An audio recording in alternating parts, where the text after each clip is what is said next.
Los datos que empezamos a compartir en este momento son muy importantes, aparte de que de mucho orgullo para Santa Cruz, es que la carne es el segundo rubro de exportación tradicional en Bolivia. Y esta cifra, escuche bien, 2023 bordeó los 200 millones de dólares.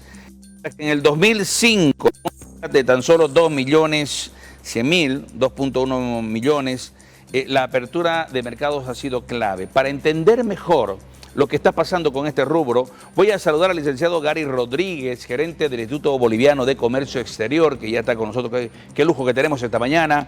Licenciado Gary, qué gusto saludarlo. Buenos días, bienvenido. ¿Qué significa estas cifras que estamos hablando para el país, para que el boliviano entienda de que la carne es el segundo rubro de exportación no tradicional y con cifras halagadoras? Muy buenos días, Jorge. Muchas gracias por la entrevista. Un gran saludo a la audiencia de tu programa. Bueno, exportar debe ser una buena noticia para todo el mundo. Hoy que estamos viviendo una escasez relativa de dólares, hoy más que nunca tenemos que llegar a entender que la exportación es la solución.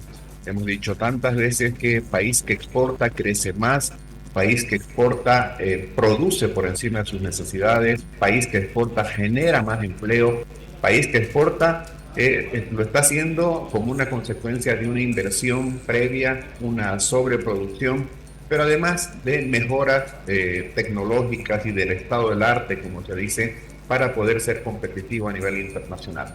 El día de ayer informábamos en dependencias de Pegasacruz en oportunidad de la entrega de un portafolio estadístico sobre el sector ganadero. Felicidades para el sector, definitivamente, un buen aporte.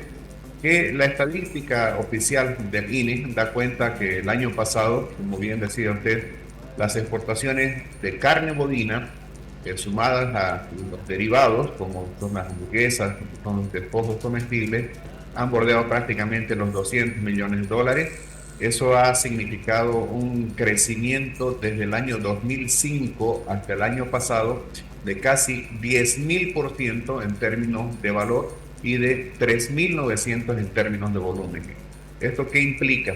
Implica que fruto de un trabajo sinérgico público-privado hemos podido activar un potencial que estaba dormido, que ahora se ha despertado, pero que todavía puede dar muchísimos más réditos al país. Y algo muy importante, sin desabastecer el mercado interno.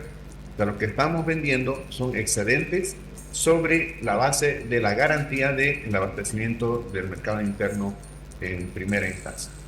Ahora, qué importante lo que se dice.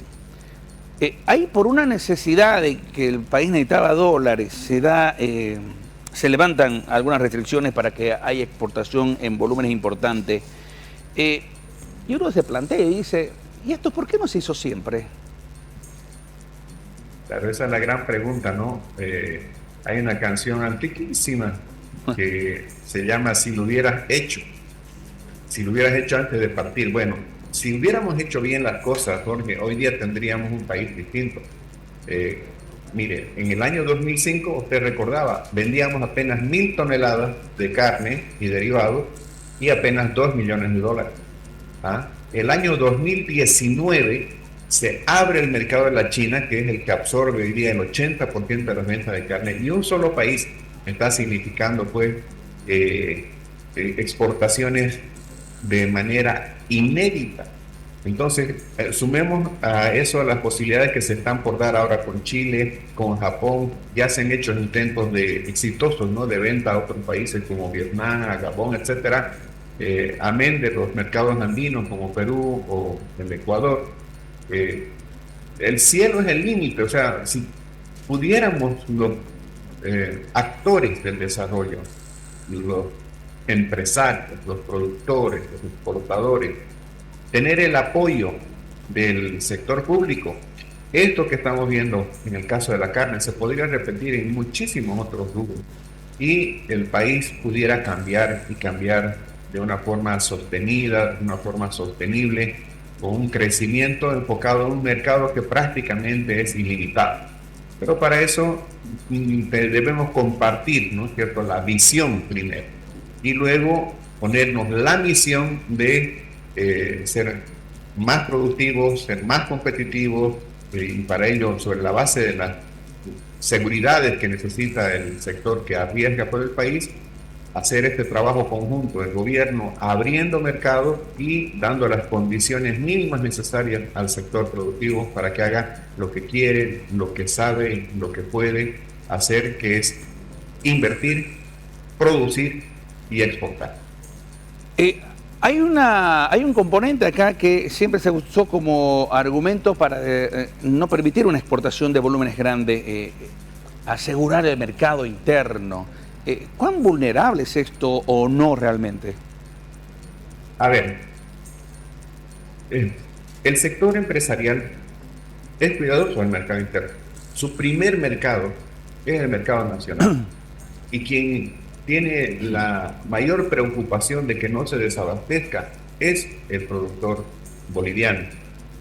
A lo que tenemos que llegar es a el convencimiento de que tanto la preocupación del gobierno como la del sector productivo es la misma.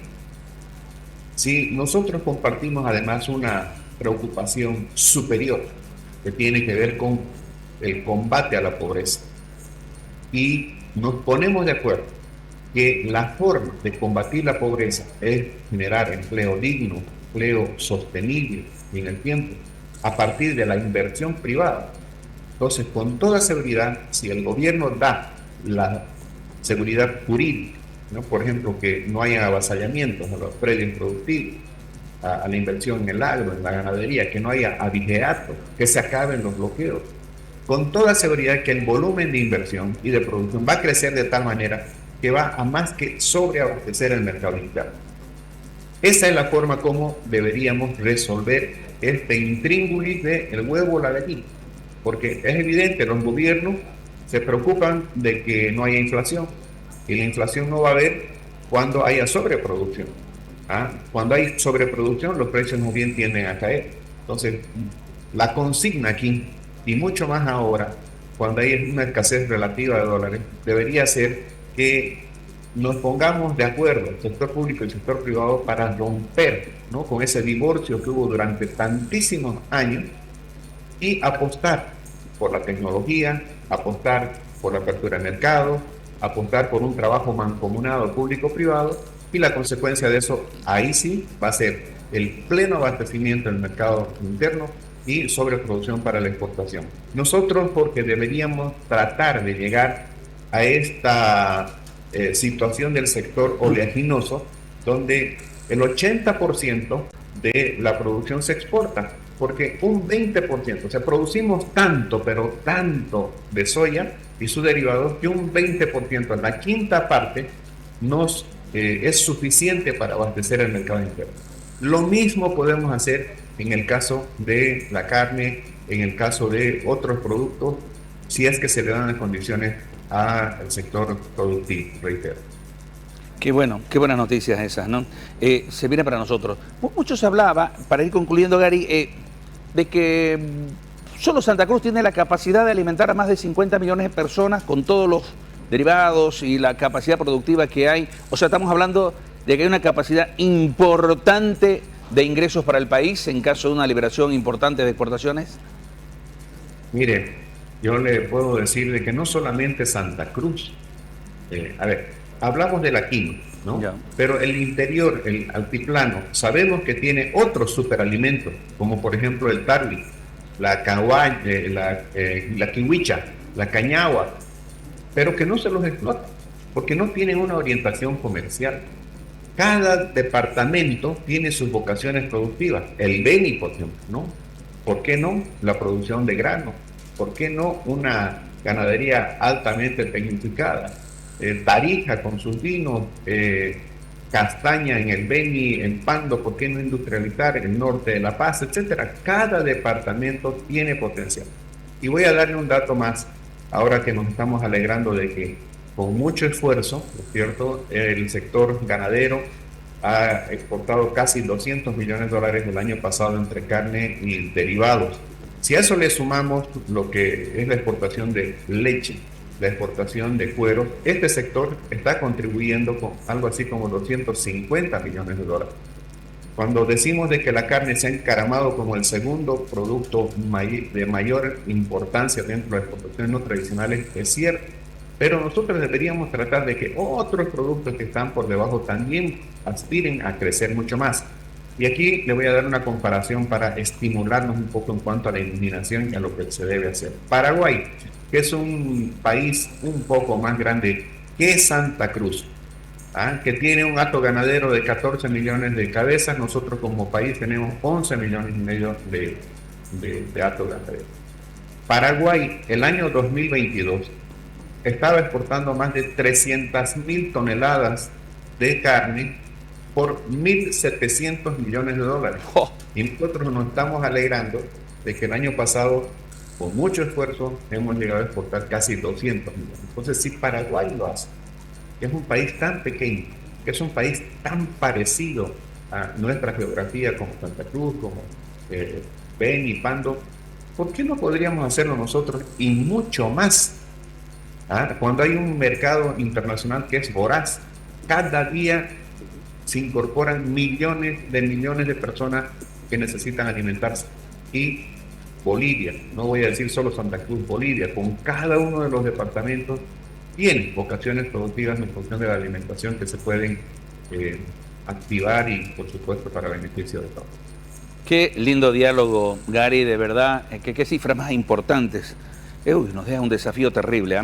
Gary, como siempre, un gusto saludarlo. Que tenga un excelente y bendecido día. Todo lo mejor para esta jornada. Gracias por atendernos. No, el agradecido soy yo. Muchísimas gracias por la entrevista. Un gran abrazo, bendiciones para todos. Tremendo, 7 de la mañana, amigos, con 32 minutos. Esto es Levántate, Bolivia.